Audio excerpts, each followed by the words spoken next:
নমস্কার, আমি ডক্টর দীপানিতা পাল, homeopathy consultant. এই শীতকালে অনেকেরই ভয়েস চেঞ্জ হয়, সেটা ঠান্ডা লাগার কারণে হতে পারে বা অন্যান্য অনেক কারণেই কিন্তু এই ভয়েস চেঞ্জ হয়।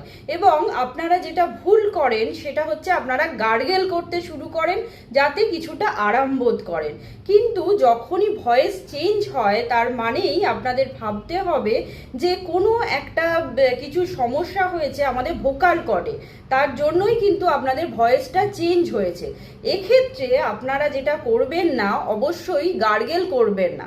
তাহলে কি করবেন? আপনারা যেটা করবেন, ভয়েসের রেস্ট দিন, মানে বেশি কথা বলবেন না, প্রয়োজনের অতিরিক্ত কথা বলবেন না।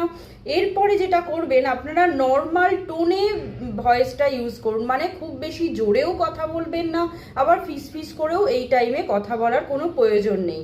আর যেটা করতে পারেন, অবশ্যই স্টিম ইনহেলেশন নিতে পারেন।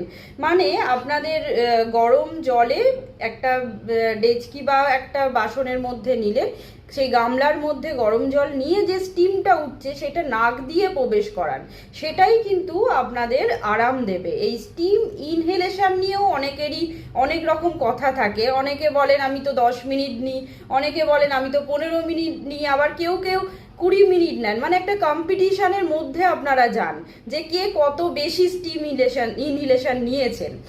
কিন্তু আমি বলি সাধারণত 10 মিনিট বা 8 থেকে 10 মিনিট যদি স্টিম ইনহেলেশন নেন, তাহলেই কিন্তু আপনাদের কার্যকরী হয়ে যাবে, মানে কাজ করে যাবে। আপনারা দিনে 2বার নিতে পারেন এটা, তাহলেই দেখবেন ভয়েসটা আস্তে আস্তে আপনাদের নর্মাল ভয়েসে কিন্তু ফিরে আসবে। তাই যদি ভয়েস চেঞ্জ হয়ে থাকে তাহলে কিন্তু আপনারা কখনোই গার্গেল করবেন না। গার্গেল করলেই আপনাদের ভোকাল কর্ডে কিন্তু একটা প্রেশার ক্রিয়েট হবে এবং ভোকাল কর্ডটা আরও নষ্টের দিকে চলে যাবে।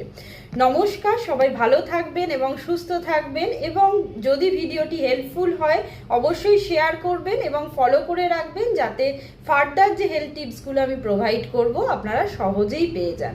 ভালো থাকবেন।